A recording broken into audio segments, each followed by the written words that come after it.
Let's watch disturbing things I found on the internet. A lazy masquerade video. We haven't watched one of these in a while.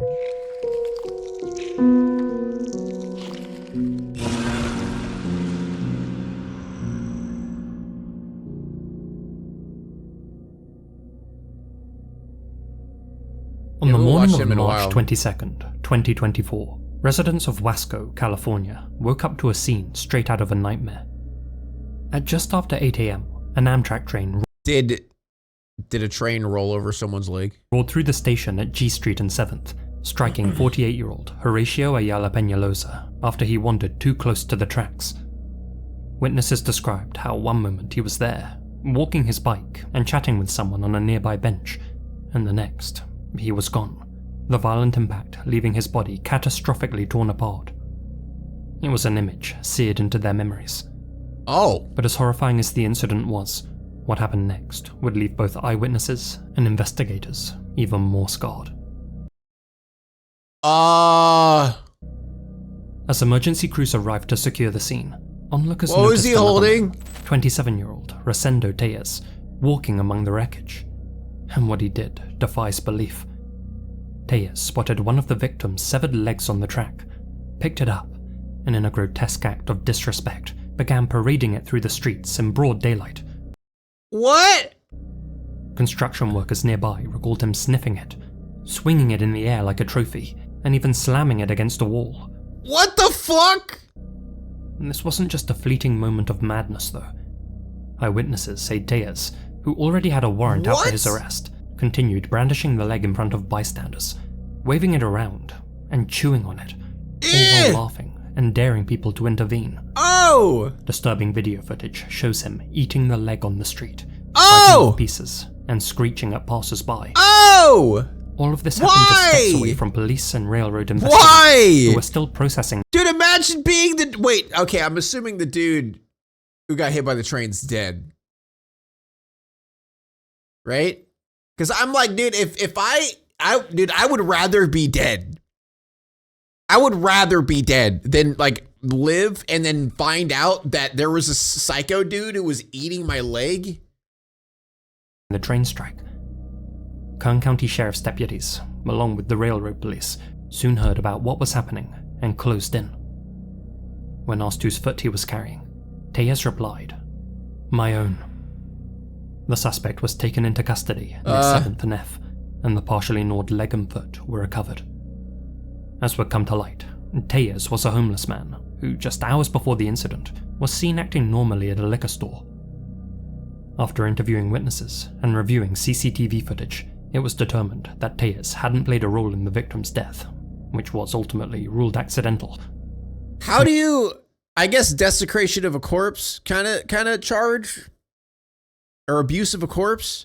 Unbelievably, there just so happened to be an opportunistic Can I turn on captions? You turn on captions. You guys have that's why I did that, so I don't have to turn on captions. Nearby. So you guys can turn it on for yourselves. Tellez was arrested on multiple other charges, I'll do it. though, including the removal of human remains from outside a cemetery, destruction of evidence, and resisting or obstructing an officer.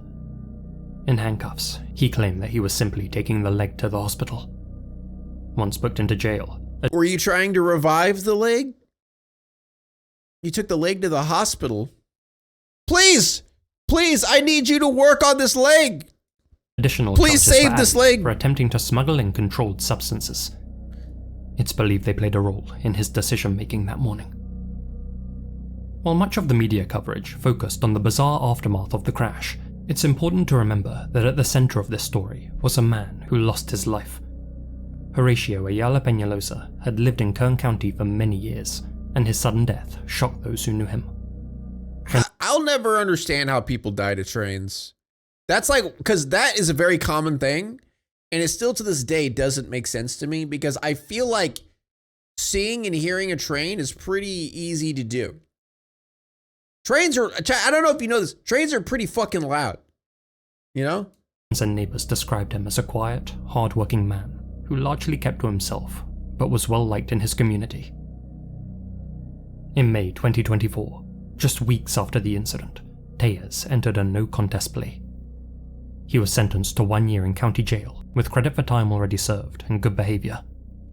He's already back on the streets as we speak. I don't like that. Next, I want to talk about one of the most disturbing industries again. Data brokers. This is the web- Is this Aura? Or is it a different one? Oh, it's Aura! Against these data brokers and other online threats, you can go to my link, aura.com/lazy, to try 14 days for free. That's enough time for Aura to start scrubbing your personal info off these data broker sites automatically.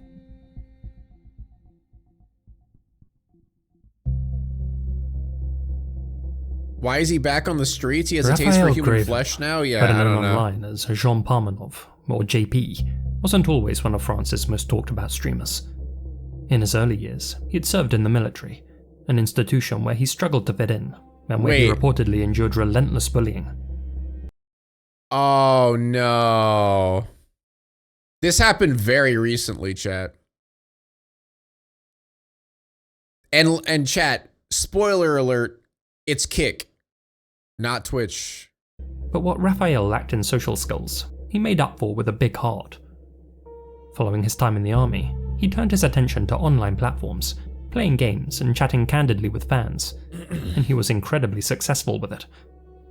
By the early 2020s, Jean Palmanov had become a fixture of Twitch, where he amassed an impressive following of 670,000 viewers. Damn. Eventually, he migrated to Kick, a platform known that was his first mistake. for its looser moderation rules. There, his combination of humor and unpredictable challenge segments helped him build a huge If he stayed at Twitch, he might have lived, dude. I swear Kick is like a death sentence. audience. By 2023, he was the most watched French creator on the site, Oh, and regularly damn. ranked among the site's global leaders. At first, the content seemed like typical internet showmanship. Light-hearted dares, over-the-top stunts, and long-running streams that played into the chaotic nature of I didn't Kick. realize he was that big. But when JP began collaborating with two figures in particular, known as Owen Naruto Senazandotti and Safin Hamadi, the tone shifted. What began as edgy humor started to look more like harassment. On stream, Jean would be taunted, slapped, doused with liquids, shot with paintball guns at close range, subjected to Jesus. shocks, and even throttled, with Naruto and Safin trying to set suffocation records. At one point, Naruto even had to stop Safin from choking JP, exclaiming, "Wait, he's gonna die." I'm not gonna show any of My that footage here God, on YouTube, dude. but trust me, it is very hard to sit through. Both Naruto and Safin were well aware that Jean suffered from heart problems, and yet they continued to subject him to more and more extreme treatment. The attacks weren't just physical, they were also psychological, with Jean's intelligence, speech difficulties, and desire to marry and start a family being the subject of endless ridicule. They once made and sold merch featuring the face of Jean's sick father without telling him, and invited teenage subscribers into the Jesus studio Christ. to laugh at his discomfort. They even laughed when Jean found out live on stream that his dog had died. What the fuck, dude? Oh my God. His torment and exhaustion became part of the spectacle, and the crueler it got, the bigger the audience grew. Viewers tuned in daily, not just to watch Jean play games. See, chat, this is the type of people that watch fucking Kick. Like, who would even watch this content? Like, I can't imagine even enjoying to watch this shit. Like, watch people bully someone regularly? It's fucking psychotic, dude. But to watch him be broken down on camera, explode in a sudden burst of frustration, and then be put back in his place. Thousands laughed, cheered, and donated as the humiliation escalated over the course of months.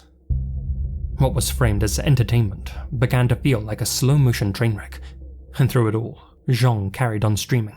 Ugh. According to reports, Naruto and Safin took over the channel, and the majority of the profits, leaving Jean Oh, what a surprise. financially dependent on them, while reminding him that without them, he'd wind up being homeless or worse. What?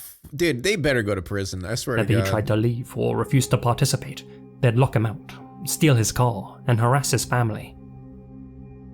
Then they assumed Jesus. Jean was simply And people watch this shit? This was the #1 French Kick streaming? Like, this is disgusting. Only on Kick. acting up for the camera, playing the part of the punching bag for views. Others were concerned how real the torment appeared. In their minds, Jean was being manipulated. By his own admission, JP struggled to fit in. He was extremely lonely. He wanted friends, family, connection. In the minds of many, Naruto and Safin took advantage of that. So, when the journal Mediapar wrote an article about the situation and got the police involved, Jean protected them, telling detectives that all the violence was staged to create buzz. Oh, poor guy. Yet despite his words, evidence suggests that he was more of a hostage than a willing participant. As things escalated, Raphael, sent his mother a text, in which he wrote, "Hi Mum, how are you? Stuck for a bit in Naruto's death game. It's going too far. I feel like I'm kidnapped with their shitty concept. I'm fed up. I want to get out of here. The other guy wouldn't let me. He's keeping me locked in." Oh man. By August 2025, the cycle had reached its peak. Jean & Co. launched an ultra-marathon broadcast that stretched on for nearly 12 days. Viewers watched as he was beaten, forced to ingest toxic products, and constantly deprived of sleep. As days passed, he slurred words, struggled to keep moving, and was literally withering in front of everyone's eyes. And yet, the cameras kept And all the chat was spamming was W. The whole chat was spamming W, bro, fucking W, yeah, beat him more, yeah, choke him out, W, right, yeah, fuck, full send it, W. His diminishing health was obvious to everyone, including those inside the room with him, with Naruto at one point stating, "Say on camera right now that if you die tomorrow in the middle of a livestream, it's because of your state of health and not because of us." Jean initially refused, but Naruto kept pushing. "We're in the middle of a..." Yikes. Dude, they were so fucking aware that he could die. That is insane. "Live show. You get angry, start screaming, and go into cardiac arrest. People are gonna take it out on us when it's due to your 46 years of miserable life."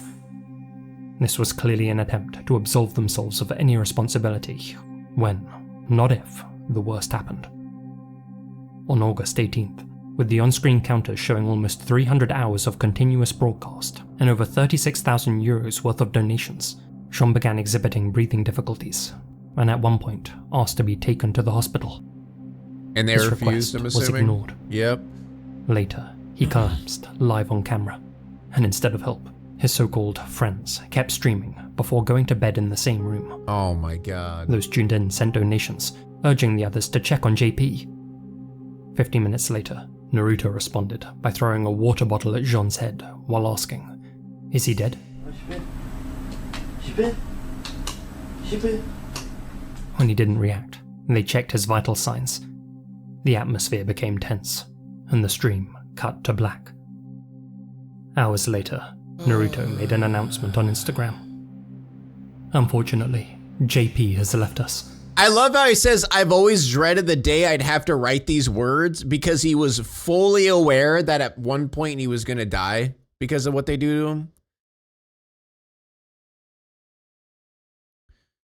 My sidekick, my partner, fucking bullshit. Dude, these words have zero fucking like heart behind it at all. "I love you, my brother, and we will miss you terribly." He also urged viewers not to share clips of Jean's final moments out of respect, which many interpreted as damage control. Yep. Following an autopsy, it was determined that there were no fatal injuries, no blow that killed Jean, and that his COD was likely medical and/or toxicological in nature. Yet despite having defenders, many believe that Naruto and Safin should still face criminal charges. Yes, because they probably caused all of the health issues he had. Arguing that their treatment of Jean likely exacerbated his medical conditions. Indeed, he had repeatedly stated that he was feeling increasingly stressed doing the live streams, and near the end was constantly looking for ways out, yet the others kept finding ways to reel him back in. Others attributed the same blame to the thousands of people who tuned in day after day to laugh at Jean and financially contributed to his mistreatment. Yep. Indeed, if you scroll through any of the Jean Palmanov uploads on YouTube, you'll find plenty of people making jokes at his expense and encouraging Naruto and Safin. Others still argue that Kick France, who were well aware of the Jean Palmanov streams, were grossly negligent and should have. What? Kick is negligent? What? No. But Kick, oh my god, dude, Kick's whole theme of not having any rules? What could possibly go wrong? What, a bunch of pedophiles? A show CP on stream? What, they murder someone on stream?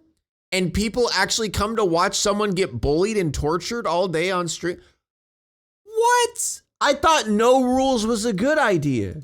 Shut them down rather than advertise them, which they did on social media time and time again, plastering Jean's bruised and muddied face on merch, comparing him to Deadpool, putting profits before people, and acting like a company straight from a Black Mirror episode. Wow, who would have thought?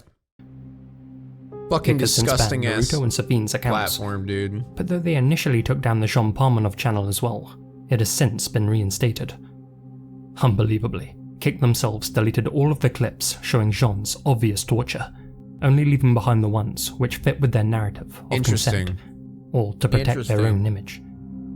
Aiden Ross, one of Kick's biggest streamers, and Drake, who has business ties to What the fuck is Drake doing here? Stake, the crypto gambling company behind Kick, announced that they would cover Raphael Gravin's funeral expenses, which to me reeks Wow. Fucking great guys, dude. You know what? Honestly, I forgive Kick. You know what? I forgive those guys for murdering him since you guys paid for his funeral. Drake is on Kick a lot? Yeah, it makes fucking sense because Drake is a fucking loser. PR damage control. And a pedo, so it fits. It fits. It's his kind of platform. France's digital ministry blasted the platform's moderation, and the site is now facing a potential $49.5 million fine. Should be more. French regulators should just get shut down. Have also been dragged into this. Kick should 100% Their role is get to shut regulate down. online content, but despite Mediapart warning them almost a year earlier about the streams, they sat on their hands.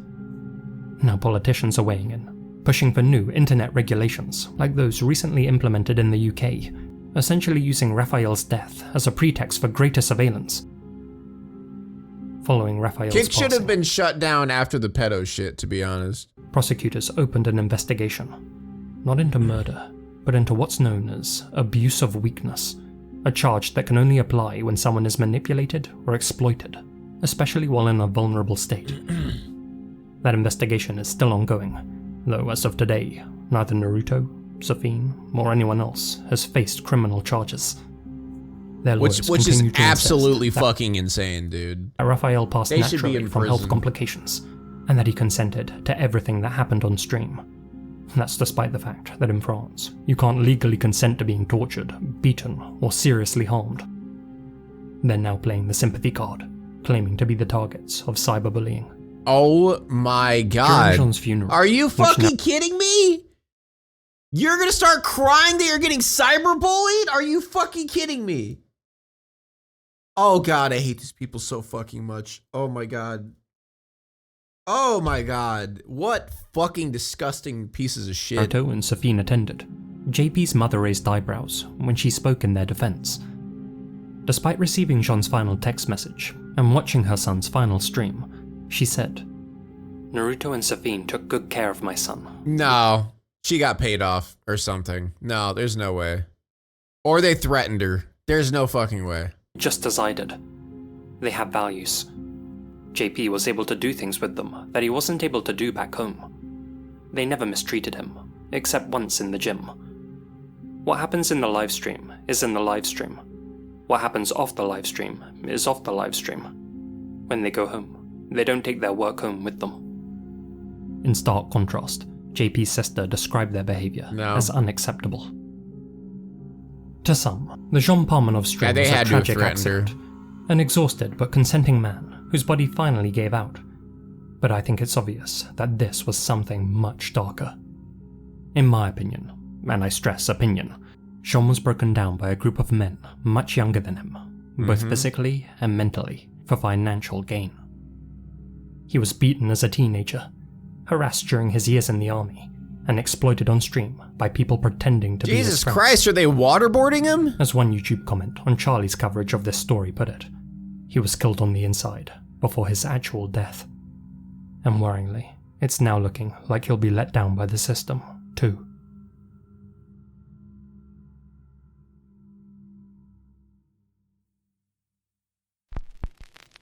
Patreon supporters may remember me covering This Is Not a Cult.xyz in an exclusive segment.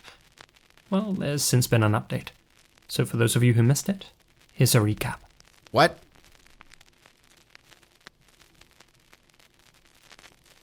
If you visit the ominous sounding website, thisisnotacult.xyz, the only thing you'll be met with is a black screen with a play icon.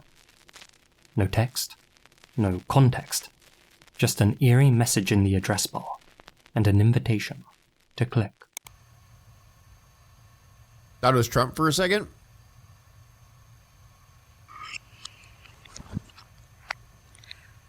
Everybody involved in this needs to be in jail. Yeah, I don't get why they're not in jail.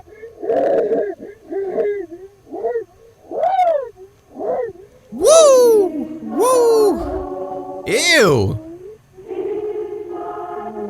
The fuck?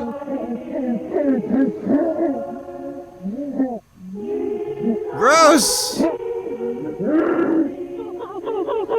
Like an ARG? Me after getting 3 hours of sleep? Why is it like the background noise sound like monkey? It literally sounds like monkey noises.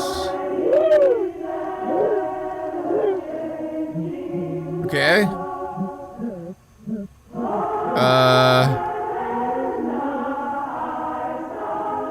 Do I really have to watch it the whole time?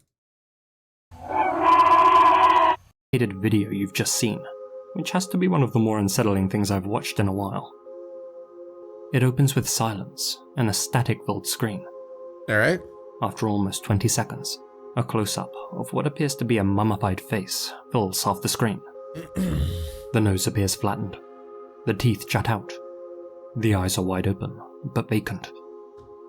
The figure doesn't blink, doesn't breathe. Why is it just staring at me? Why not? But the changing camera angle and lighting indicates that this isn't a still frame. It's a genuine video recording made by someone standing over the figure. As for the audio, there are only 2 tracks. One a haunting gospel choir, and the other, which on first listen, sounds like a chimp grunting and screaming. I told you! But after looping it for a few times, you start to get the impression that something's off. So let's reverse the audio. Okay.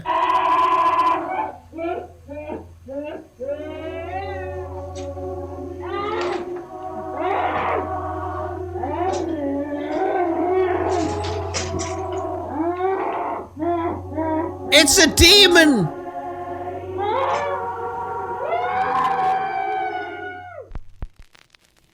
Okay, so definitely not chimp-like. If we speed it up slightly, it becomes even more clear.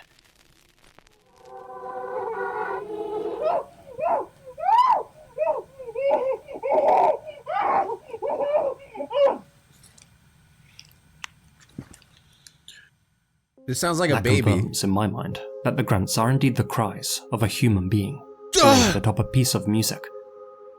A human screams being? are rattling clangs, as if being made by someone in a cage, and the distinct sound of someone fiddling with recording equipment. There's since been a concerted effort to identify the angelic piece of music that plays in the background, with hundreds of people scouring YouTube and Spotify in search also, of... I like him saying that this is a video. I mean, to be fair, let's be fair here. You could easily just take a picture and then just make it move like a camera, like, you know.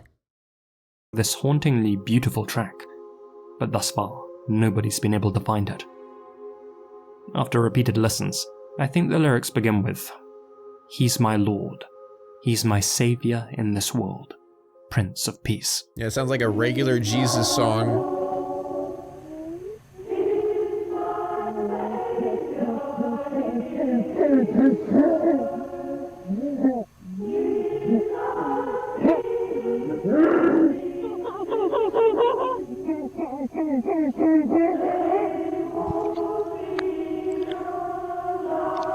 Camera movement looked very linear. Yeah. All right. Typing those into Google doesn't yield any solid leads though. But then again, I'm not confident that my interpretation is even remotely accurate. I mean, what is it? Dude, it's just a regular fucking church hymn. I don't think it's any deeper deeper this than whole that. video is, if we look into the domain itself, we can see that this is not a cult.xyz is a bare-bones Wix premium site that was registered in Toronto, Canada back in 2023, but that's currently being hosted in Kansas City, USA. Browsing through the HTML code, we can see that there are a couple of Easter eggs hidden inside. 2 creepy, but obviously AI-generated images. Real? Digging deeper, we can see that the site has an exposed but broken shopping page, which the creator seemingly forgot to hide. Okay, so we could chalk this up as a teenager who was bored and wanted to do like a creepy, like, ARG attempt, but failed. The mundane and clumsy setup of the site strongly indicates to me that it's the early breadcrumb of an ARG. Dude, that's the, okay, I'll be honest, the only thing I've ever not liked about Lazy Masquerade's videos is whenever he digs for stuff that, like, there's nothing there. So I think sometimes he tries to find, like, more interesting kind of, like, you know, things that people haven't heard about before, but then it just turns out that it's just, like, nothing. And it's just, like, obviously it's just, you know, there's not really anything there. But I think he's just trying to find unique stuff. Or an eccentric digital art project. Still, it wouldn't be the first time that an analog horror series exploited genuine snuff audio and visuals. But in my honest opinion, as detailed as the figure is, its nose, or more specifically, the septum, appears extremely fake. Although I don't think these are prosthetics, because the Okay. What else is there? game in the Outlast series. Oh yeah, someone mentioned Outlast. Some have speculated Outlast 2. It did look but that similar game to came out in Outlast. 2017, and the website was registered in November 2023. Okay, are we just gonna research into what the picture is? It's more likely that the grainy night vision aesthetic was used to simply mask the more unrealistic parts of the prop itself, and to make the visuals more spooky. Yeah. Interestingly, there was a musical called Not a Cult, which held performances in Toronto during November 2024, exactly 1 year after the website appeared. Given that the site was it just an ARG to promote the show? registered in Toronto, Damn, slow down, ADHD, shut up! a huge coincidence if it weren't connected to the show. Thing is, from what I've read, the musical's described as a dark and camp comedy, a far cry from the website's grim and joyless tone. There was also this Atlanta-based series of events in July 2024. Its name? This is Not a Cult.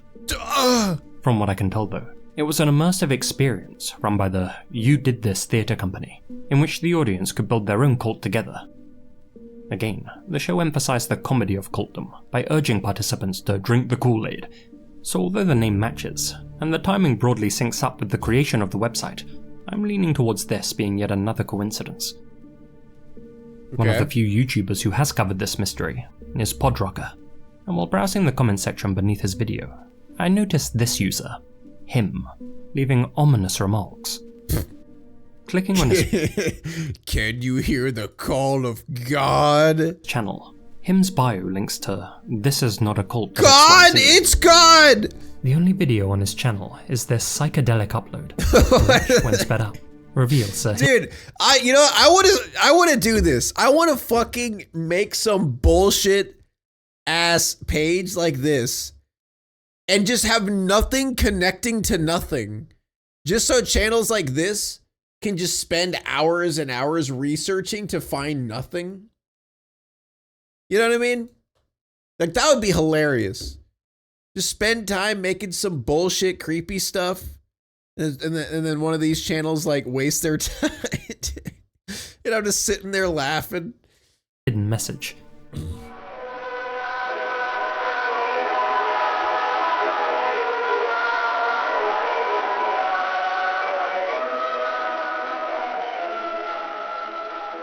Okay.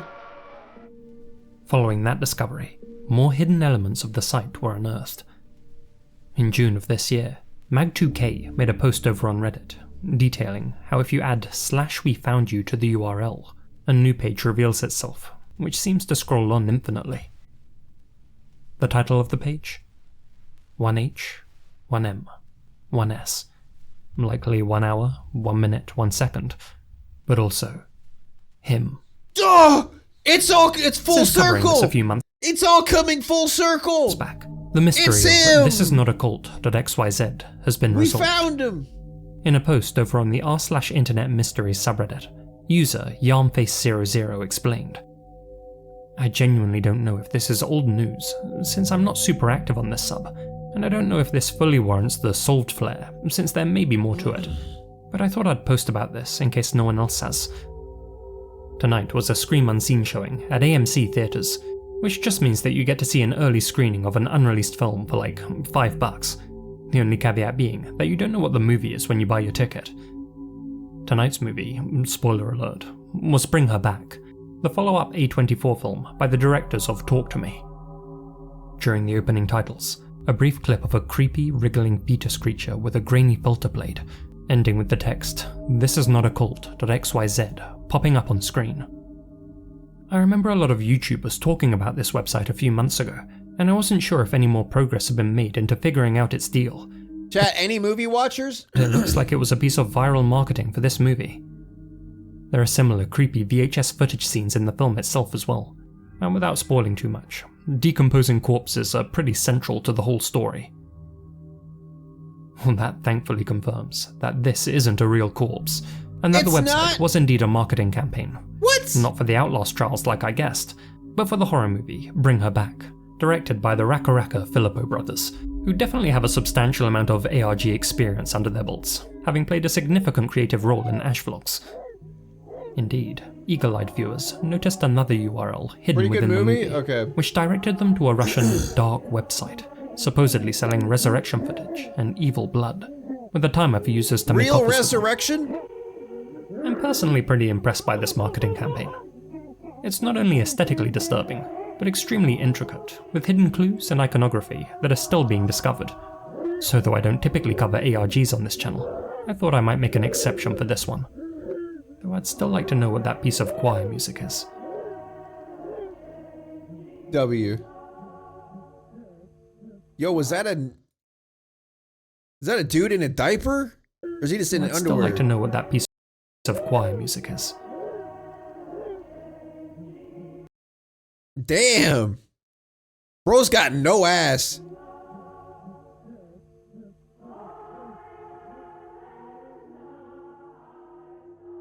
Don't kink shame. I was judging his ass.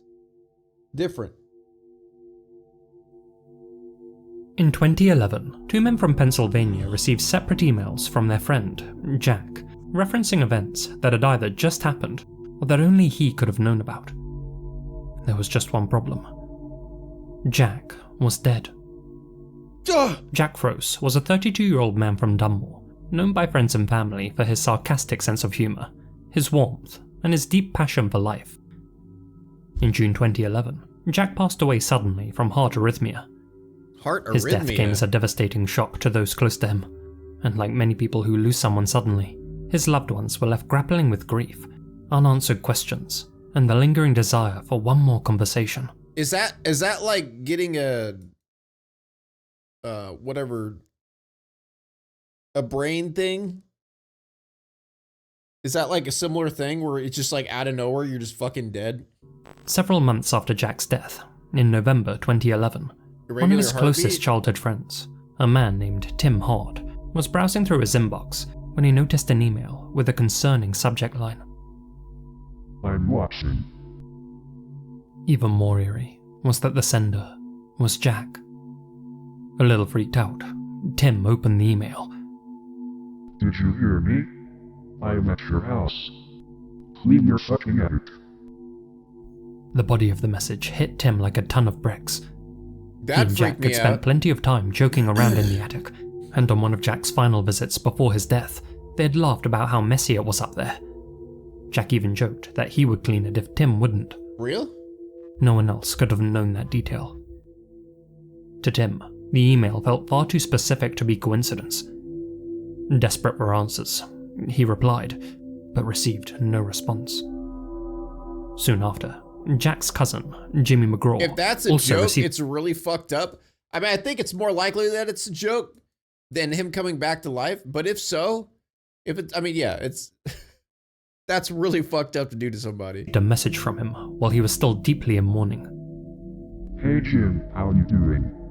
I knew you were gonna break your ankle. Tried to warn you. Gotta be careful. Jimmy had indeed broken his ankle just a week before that message arrived, long after Jack had passed away, and the strange timing of the email made it all the more difficult to dismiss. Ew. Like many unexplained digital events, theories abound. Given his sense of humor, the most rational explanation is that Jack had written drafts or scheduled emails that only sent after his death. But Jack wasn't aware that he was about to die.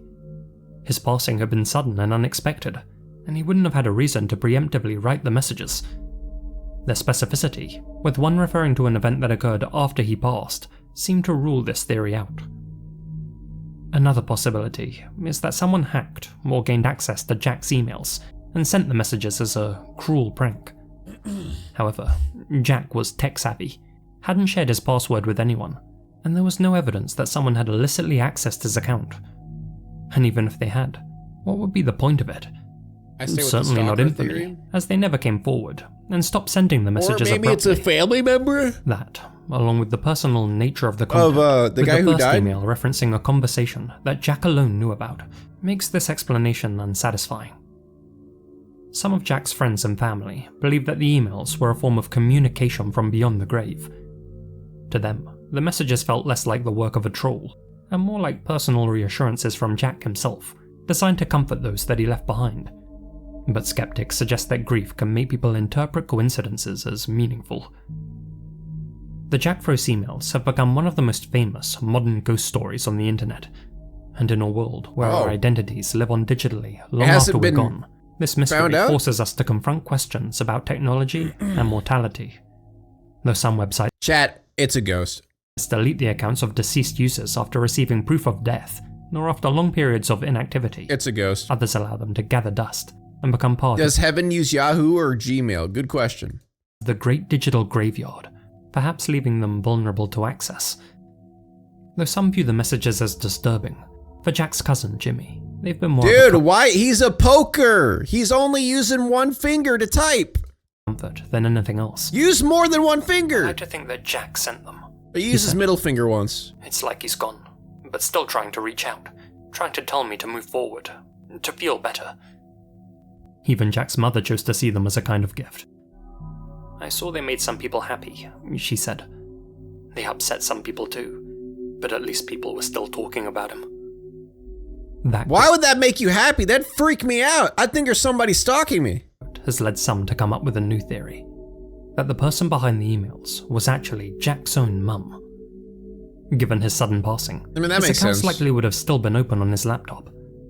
While cleaning house, she may well have come across the open email tab and thought that by sending the messages, she might be able to cheer up his friends and keep his memory alive, and didn't That would not cheer me up. That would freak me the fuck out. anticipate the amount of tension the story would attract, nor the amount of pushback. Until proven one way or the other, the Jack Froese emails remain an eerie piece of internet folklore. I first learned about them over on the Chill Fuel YouTube channel. He covers a wide range of internet mysteries with a really cool pixel art style.